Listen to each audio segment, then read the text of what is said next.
Jacob Townsend on. So I think the team sheet must have been wrong. Is there a fine for that? So, after a slight delay and some confusion. That's right. Yeah. That's exactly right. Whitfield was meant to start on the bench. Yep. So we're underway. Kevin Sheedy's at it again. He's amazing, Sheed. 668 games, and he's still trying stuff. Hartlett wide. Travis Boak looks up. Schultz short. Got him. So dangerous, Schultz, especially on the lead. Such an accurate kick at goal as well. And this is within his range. So be confident to go back and have a set shot from 55 metres out. Didn't have a lot of shots at this end in the warm-up, so that's why you can see the look on his face. He is unsure.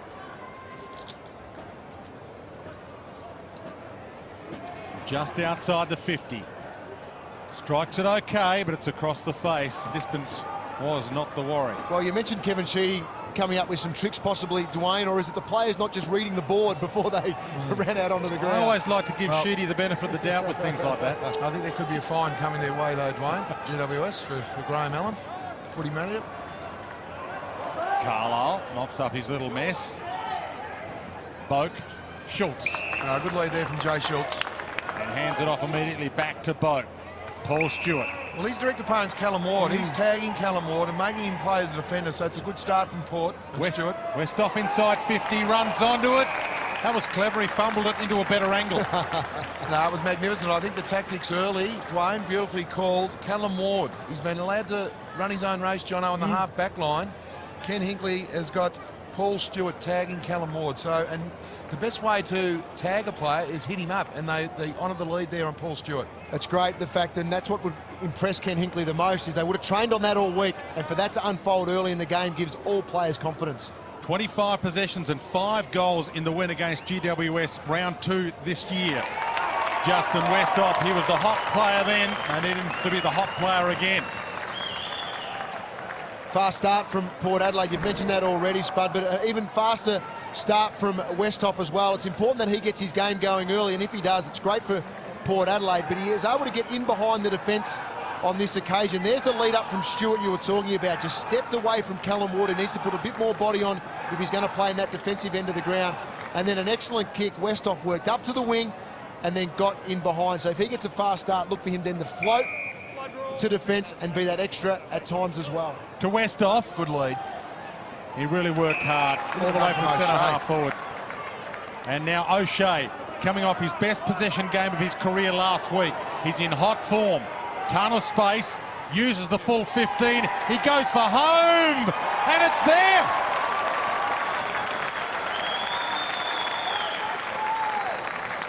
Well, this is a magnificent start from Port. You have a look at the disposals, 49 to 21, just coast to coast. Beautiful ball movement. They have really come to play. Great running them from O'Shea, and just sized it up beautifully. Opened up the void, put the eyes down, and just went bang straight over the goal umpire's hat. But the kick to handball ratio is quite astounding from Port. 15 kicks, 34 handballs. They're using the extra beautifully, but more importantly, the disposal by foot is really working well. Every possession under pressure for GWS. Well, it was a bad option. Tomlinson was on long down the line. Broadbent can bang a long ball. Gets plenty on that. Butcher's got a couple to beat. Beats them both. Yeah, well, Kirtley Hampton, unfortunately, that's not his strong suit there, Brad, because he's not...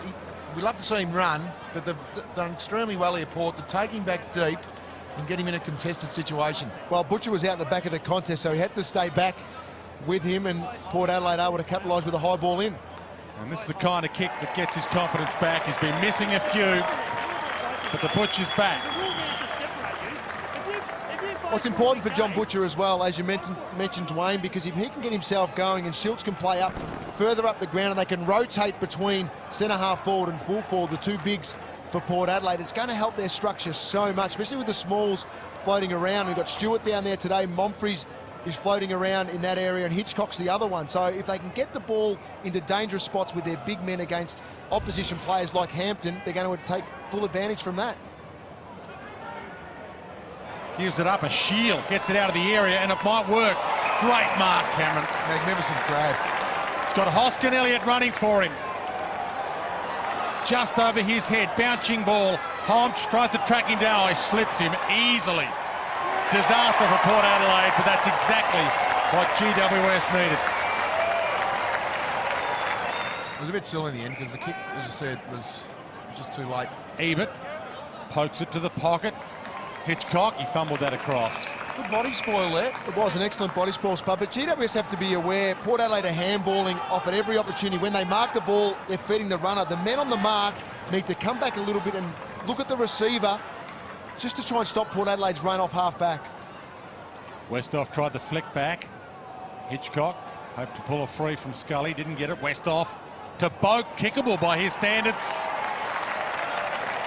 And Travis Boak looks to have his mojo back. He started beautifully. The Port skipper, 7 disposals, a couple of clearances.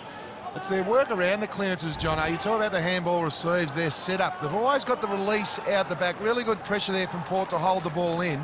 But they spread their numbers beautifully there. That was a great bit of play. It was fantastic. You look from GWS, though, the defensive side, they had Shield and Callan Ward, both defensive. Normally only like one player on the defensive side of the stoppage you can release, not two. So they need to work out those structures because Port Adelaide are dominating. Hands it up instead. Smith. Cornelio to Whitfield, and that's fumbled across. In fact, it was Core that fumbled it over. There's a lot more pressure, Jono, at both ends. Port are really putting pressure on in their forward half, but when GWS get the ball in there, forward 50, it's coming out far too easily at the moment. Back into play. Thomas. Monfries to the open side. Kane Corns. Well, here's the man. It's his day, and he's on the board. Jono, their setups around the forward 50 again. You see the handball release to Monfries out the back, and now it's the winger for GWS. You just see here, Monfries out the back than the switch. Yeah, and that's the disappointing aspect. I think it's more a half forward for GWS needs to come to the back of the initial stoppage just to create pressure when Port Adelaide do get the ball out the back of that stoppage. At least there's some tackle pressure. They still might win it and get it out, but at least there's more pressure around that footy when Port Adelaide win it and release back. Trying to get it outside there. Half at the moment. Broadbent got it from Hitchcock, who's had plenty of it. Now Green a chance to get it outside. Tomlinson. They got Cameron forward in a one-on-one. Good chance to win a one-on-one. Jonas was right with him, though. No free. Wingard. Oh, he was dumped after Wingard as well. And both players are hurt. So Wingard's still down. The umpire coming in to sort this out. In the meantime, Butcher's got her on the wing.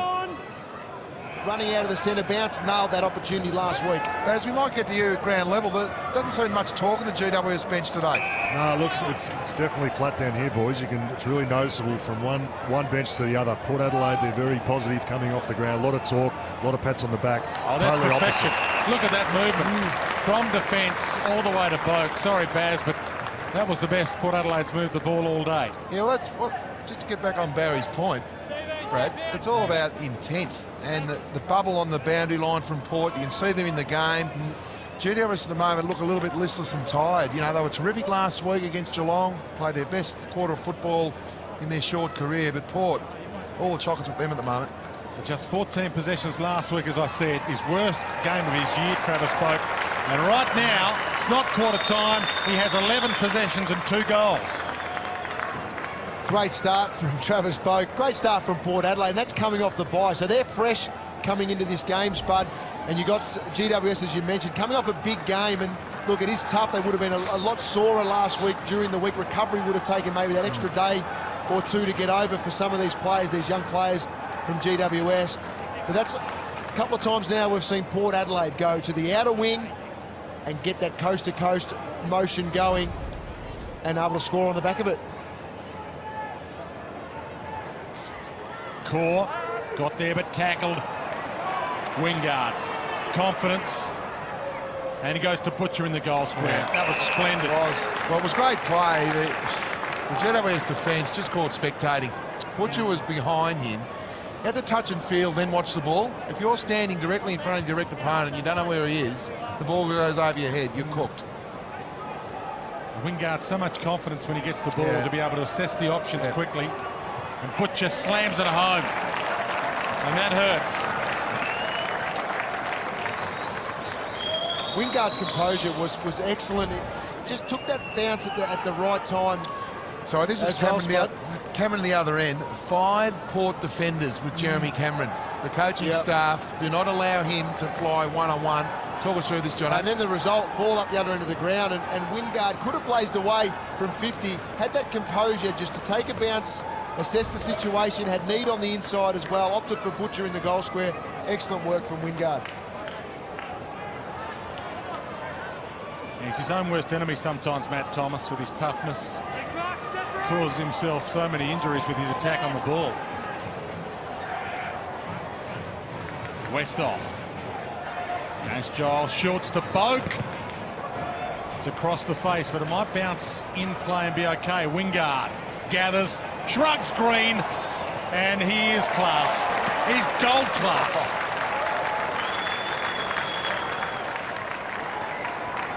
Well, he is. You're spot on, Dwayne. It's been an excellent second quarter so far from Wingard. He's now up to 15 disposals and a goal, 3 inside forward 50 entries as well. But just his work rate, that's been the standout in this quarter so far. I think you mentioned it, Spud, he's brought his own footy, and that's just certainly been the case. Oh, it's amazing. He's only been going 5 minutes. He's getting a disposal per minute at the moment. He's had 5 this quarter, 2 inside 50s, 2 scoring assists and a goal.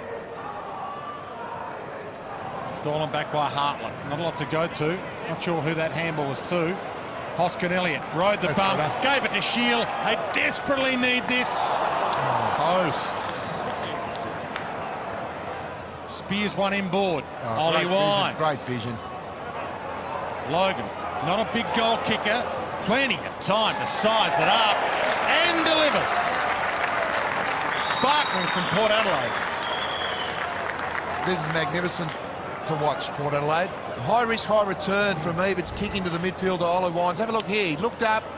GWS a man up beautifully, but he's gone inboard, and that's the key. They're owning the corridor at the moment. High risk, high return. What it does is open up the centre of the corridor beautifully there, and just a magnificent finish from Butcher. 2 goals, 2, and then Tommy Logan getting on the scoreboard as well. So this is the best they've moved the ball, Port, since the first 2 rounds.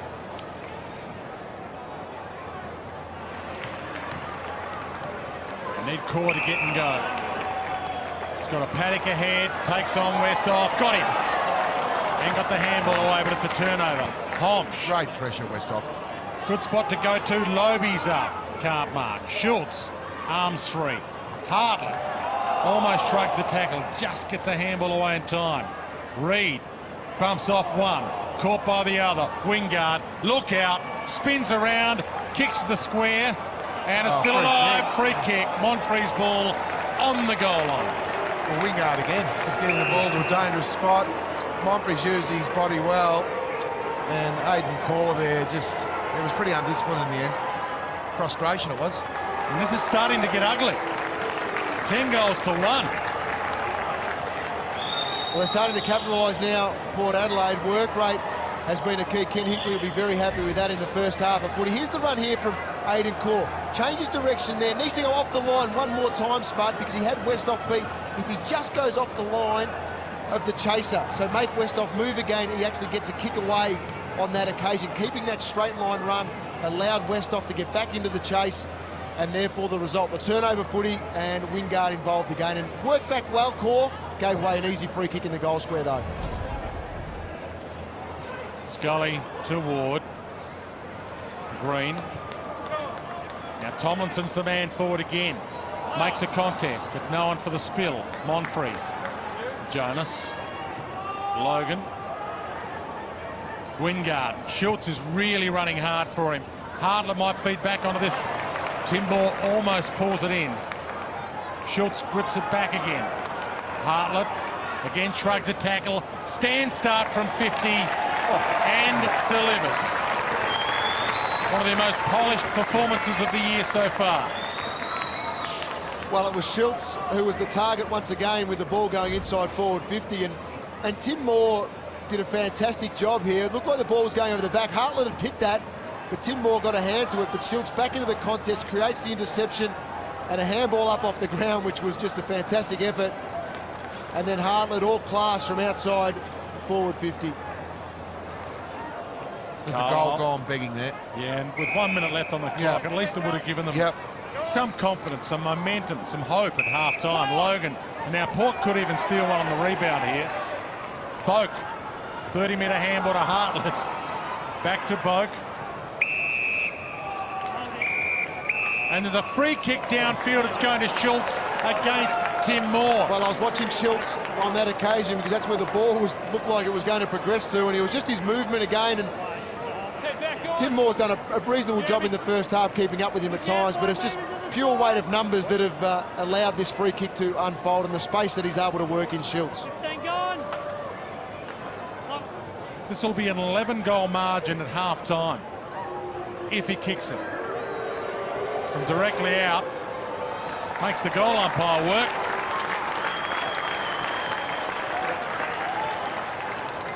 Oh, this has been a great display. It's, you look at the scoreboard there, 79 to 11. And it's about the disposal rate, the contested ball, the clearances. They've just been sharp. And, you know, Kane Corns, he's leading the way also. He's had the 18 disposals, 4 marks, 3 clearances and a goal also. So, game's record holder now. It's just been a great team performance from Port Adelaide. And it's been left from too few for GWS. Shield. And does nicely. Being tracked down by Need. Put some pressure on the kick, but it might work. I like the switch. Treloar. Reed. Oh, he played on, and it might work. Whitfield. I don't think the switch was planned, but it worked. And I think that's what they need to do is, because when they go long down the line with that extra handball, Port just get back with that extra. So, as you know, Johnny, you switch, it opens up the ground. And look, it was a missed kick, but it actually worked. Total missed kick, but I think they should learn something from that, definitely. And the runners should get out around the GWS midfielders, especially when they are transitioning out of half-back, just to swivel their head a little bit, look to the fat side of the ground. GWS have not kicked a goal since the opening turn. They were goalless in the second quarter. This for the first goal of the second half, and it was never in doubt. And finally, the fans that have turned out get something to applaud. Hops that past Schultz. And the ball rolls out in front of Moore. Throwing Jonathan Patton as well, Dwayne, and apparently the #1 draft pick. If GWS finish on the bottom, you know a lot about him, Jono. Tom Boyd, yeah, he played well yesterday in WA. Got injured, though, after having 4 goals on the board. Tall marking forward. Massive unit. Cameron in defence, stripped of it. Boak, this will bounce. Oh, what a game. And just scrapes in. A 3-goal afternoon so far for Travis Boak. He's been their best player all year, Travis Boak, and you can see why they work so hard to keep him. He's from Torquay, and he played for the Geelong Falcons. That's just class under pressure, half chances. That's what separates you from an ordinary player to a great player. And he's had the 20 disposals, 4 clearances, 4 inside 50s. But out of his 20 disposals, I know he's kicked 3 goals, 10 score involvements. So every second possession is ending up in a shot at goal. Best player on the ground at the moment, Buck. On the run, good pick-up O'Shea to Ebert. Monfries. Under some pressure. Yeah, the counter-attack again. It's just, look, that wasn't Jeremy Cameron's fault, but again, as soon as he went for the ball, there was 2 players in the air again, and they counter-attack off that situation. He was hot earlier this year when Port Adelaide was hot. Angus Monfries, gone a little cold in recent times. Strong mark, that. He's a very good mark for his height.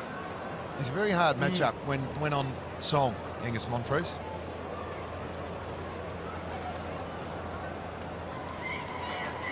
From 40, directly out. And that's what they bought him for.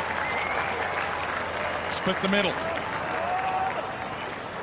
Well, he sets a standard as well with his work rate, and that's what he brings to the Port Adelaide Football Club. And he really gets up the ground high, and then he works back.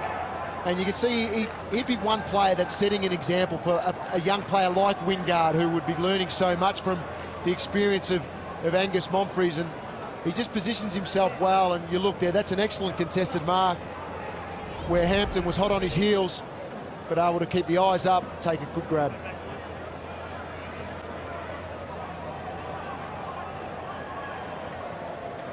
Former Bomber, of course, caught up in the whole Essendon scandal at the moment, but able to concentrate on his football, which is good news for him. Reid towards half forward. Broadbent grab, didn't have it, not a lot in it. Well, Jono, we spoke at half-time, just the feeling in the room down there. There's a real sense of purpose down there for Port Adelaide. They know how important this game was. Westhoff, well, he shaped a kick to Monfries initially and missed the opportunity. Paul Stewart still has Monfries for 2 in a row. Easy as a light. Giles, no chance. No, there's a great, again, transference of play. And the beauty of it was, as we see Westhoff, he had too much time and space. Look at the run from Monfries, the gut running, and it was a great effort in Westhoff in the end to know that poor old Jonathan Giles just had an opportunity to get goal side and bottom him up. He just laid off a little bit here, as we see, and he knew he was in a lot of trouble as soon as Monfries was running towards an open goal. 3 goals, a great result for a half forward. Own worst enemy there, fell over at the wrong time. Scully. But this will be devastating for GWS if they get blown by 100 points again. Whitfield. Plowman. Brilliant. Tomlinson just over his head, and that's the delivery that hurts. Although, straight through Thomas's legs. Adams. This looks okay off the boot. Yes. And the crowd roar again for a rare time. With $9.14 million in their salary cap, GWS this year spending $2 million more than that, or $1.9 million more than that on this list. Hampton overruns it. O'Shea. So if they get some senior players, they'll get some players who probably are going to get what they deserve, perhaps. Yep. Wingard. Wines. Logan. The handball game continues, and Logan finishes another sparkling move forward. Well, it's just too easy. It's just coast to coast. It's beautiful ball use. And again, it's through handballs. 295 disposals. They've had 148 handballs. The run and carry and the handball receives, it becomes infectious. And you hit the targets, you get the leather in your hands, and you can handball through the GWS zone at the moment and know that hopefully you're the last player on the chain to kick a goal. And Logan now has kicked 2. So really hitting the scoreboard. So great result. Adams. Ticking into time on in this third term. Hartlett knocked away by Plowman. Kennedy high, and it'll be coming back. Even. Baz, we can just see Jeremy Cameron there just about to come onto the ground. It's about work rate and body language for Jeremy today, isn't it, as a forward when it's not working for you? Yeah, it certainly is. They're trying to push him up the ground, but you just got to keep plugging away. Sometimes it just doesn't work for you. But if you keep plugging away, keep getting the contests. Josh Bruce had it, was stolen by Schultz. And the margin continues to grow towards 100. Well, it was far too easy. You know, we were talking about Baz, the ball was on the wing. And it just, you know, within the space of 8 seconds, there's a goal. And you have a look at here, the contest as a defender, you can't allow the ball over the back. And more importantly, when you do get the ball, you get it stripped. They're hard to defend against. And look, it was really good pressure from Westhoff. I think the forwards have really complemented each other today. Westhoff's created a number of turnovers and opportunities for his teammates, and they're all getting on the end of it, which is fantastic, with Schultz with 2. Turnover. Now, this will work for GWS if they get the runners working hard. Adams. Whitfield running hard. Hands it up. Hoskin Elliott. He puts the Jets on. He should go all the way home here. No one's come at him initially. My goodness. It was really good play from Giles. Giles was running and shepherded beautifully. It deserved a goal, that. It did, especially when you see Homps on screen as well. He started to work back with Whitfield, the 2-on-1. So Elliott did it well. Hoskin Elliott, he kept running, took the space, and the disappointment spot from missing that easy opportunity. They don't come much easier than that. Also giving them something today. Monfries. In fact, they've all been getting into the act. Confidence back for many of them. Need. Can he get himself on the score sheet? Centering kick, unselfish.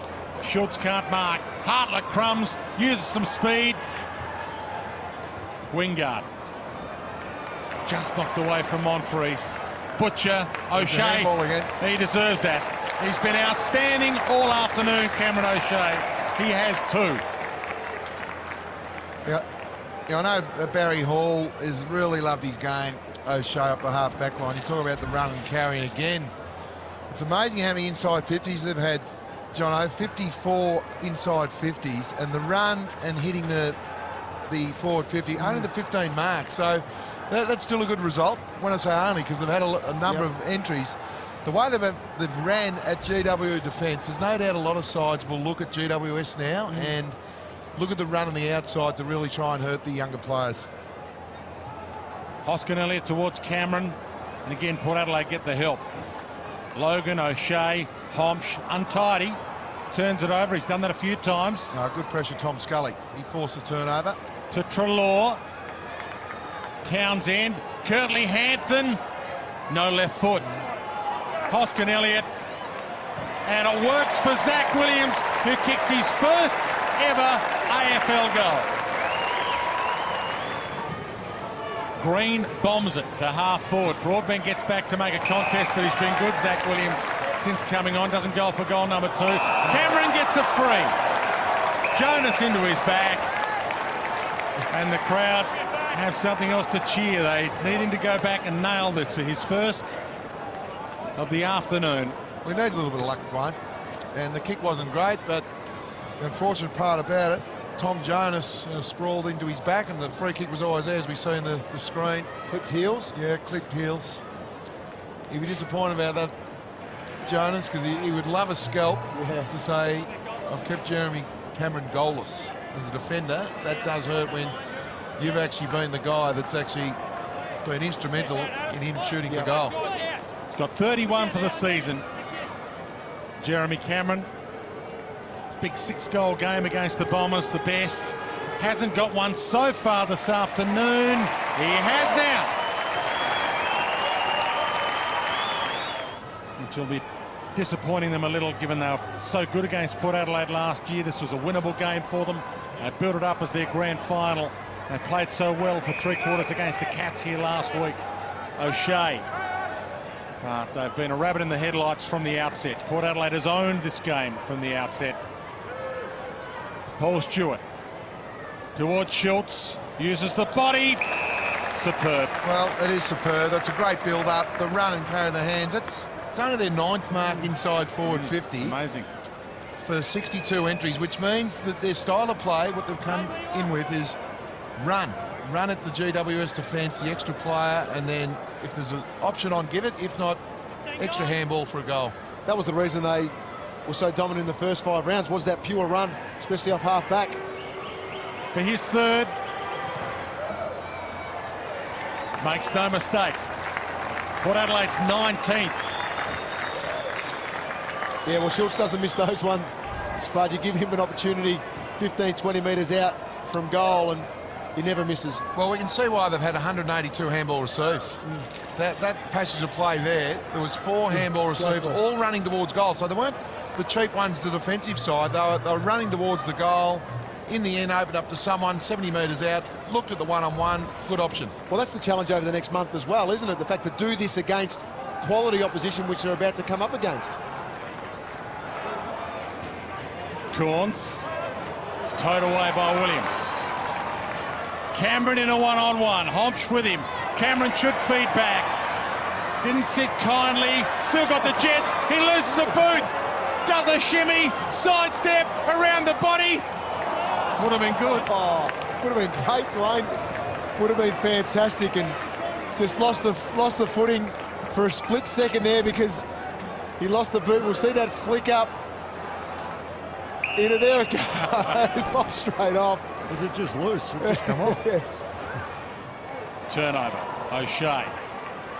Couldn't take the mark, but keeps it in. Thomas tries the clever handball. And O'Shea jumped for the line there. He might be in trouble. No, got it out just in time. I think both teams will be content to hear the siren sound. And some bad news for Port Adelaide. Travis Boak coming off with an injury. A hand, Barry. We'll keep an eye on that. Last thing they need in the final minute. Looks like a wrist or something, boys, so it's not good for Port Adelaide fans. Hitchcock off injured as well. Travis Boak off injured. But it'll be a big win for Port Adelaide. Not their biggest win of the season. That was round 1 against Melbourne, but 75 points, they've got to be happy with it. We mentioned such a young team for GWS earlier on today, but they have been lambs to the slaughter here at Skoda Stadium.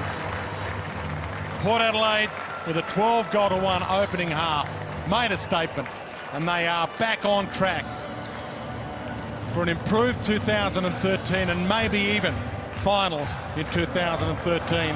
Port Adelaide, 75 points the final margin, 19-11, 125 to 6-14, 50.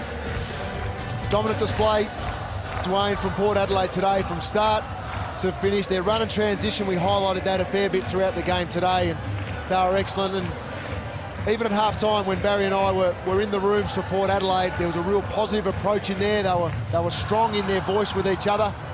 And one man that dominated today's game had 34 disposals. He's got the ball in his hand. He's the milestone man from today. Games record holder for Port Adelaide's with Barry Hall.